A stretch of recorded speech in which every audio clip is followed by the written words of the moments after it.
बच्चा उससे हैंडल कैसे करे, क्योंकि अब बहुत से बच्चे ऐसे हैं जो कि उस कामयाबी के दर्जे पर नहीं पहुंच पाते। सही। बहुत से ऐसे भी हैं जो कि तमाम तर मसाइब और मुश्किलात का सामना करके डट जाते हैं और अपने लिए कामयाबी समेट के लेके जाते हैं। तो बिल्कुल। What should be that action? देखिए, सबसे पहली चीज़ तो बच्चे से भी पहले काउंसलिंग की ज़रूरत है, मशावरत की। और वो काउंसलिंग असातिज़ा भी करें, वालिदैन भी करें, बुज़ुर्ग भी करें। हमें अपना घर का जो निज़ाम है उसको, माहौल को और निज़ाम को, माशरे के निज़ाम को और घर को बहुत मुंज़बित और मुत्तहिद करना होगा। ये शिराज़ा बंदी जो है, इसकी एक बहुत बड़ी वजह जो है वो बच्चों का ये मुनहरिफ होना और बिगड़ जाना और तालीम से दूर होना और नफ्सियाती मसाइल का शिकार जी। होना है। क्योंकि वो हमारा जो एक माहौल होता था, एक ख़ानदान नज़र आता था, वो अब उस तरह नहीं है। दूसरा, फिर बच्चे, जैसे कि आपने सवाल किया, तो बच्चे, सबसे अहम चीज़ ये है कि वो अपने दीन से जुड़ें।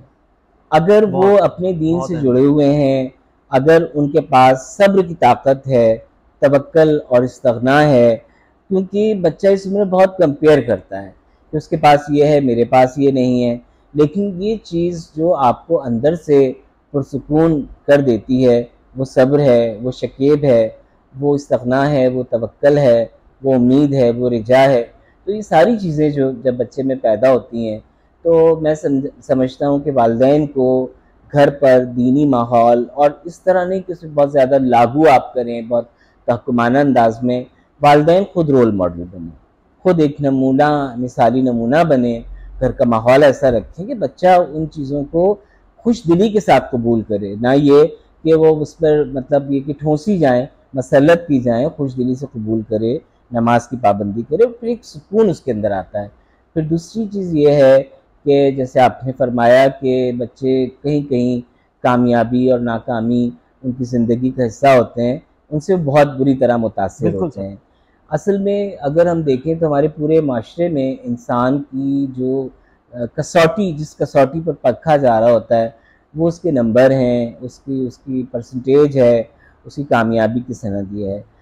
तो मैं समझता हूँ कि बच्चों को अपना मुहासबा करना चाहिए, अपने आप से दोस्ती करनी चाहिए, अपने आप से शनासाई पैदा करनी चाहिए, अपने आप से ताल्लुक़ पैदा करना चाहिए, अपने आप से बात करनी चाहिए।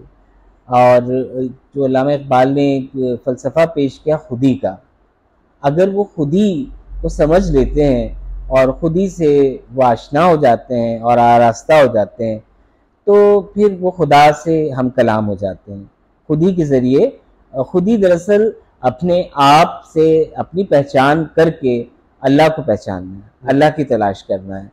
तो बच्चे अपने आप से मुलाकात करें, अपने आप से बात करें, अपना तक़ाबुल करें, कल से, आज से, अपनी बहुत सारी कामयाबियों को देखें, अपने बहुत सारे खुश्क औसाफ को देखें। अमूमन ये होता है हमारे माशरे में कि हमारे बच्चे नफ्सियाती तौर पर तारीक पहलू ज़्यादा देखते हैं। जी। देखें, आप रोशन पहलू देखें। मैं तो बच्चों से ही कहूँगा कि रोशन पहलू देखें कि उनके पास क्या-क्या सलाहियतें हैं। अपने जिस्म पर गौर कर लें, सबसे पहले अपने जिस्म पर गौर कर लें। और आप सर के बालों से शुरू हों और पाँव के नाखून तक, तो इतनी नेमतें आप गिनते चले जाएँगे और आप ख़त्म नहीं होंगी।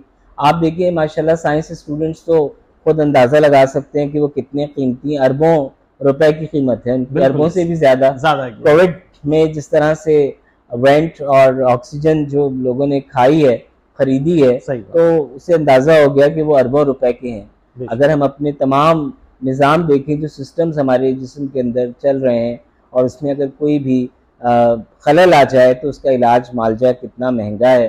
तो इंसान अल्लाह का बेहतरीन एक तख्लीक और शाहकार है। तो आपकी सेहत, फिर आपके वालिदैन, फिर आपके असातिज़ा, फिर आपकी ज़हानत, आपकी बसीरत, आपकी बसारत, ये सब चीज़ों को आप बरूए कार लाएँ। और आप शाकी ना बने, आप शाकिर बन जाएँ। शिकवा ना हो लब पर, शुक्र हो। जब तशक्कुर हो और फिर कामयाबी हो, तो फिर तशक्कुर हो, अज्ज़ हो, तकब्बुर ना हो। तो ये वाली सारी चीज़ें जब आप अपने अंदर पैदा करेंगे, और कोई बात नहीं, हर नाकामी कामयाबी की जानिब पहला कदम होती है।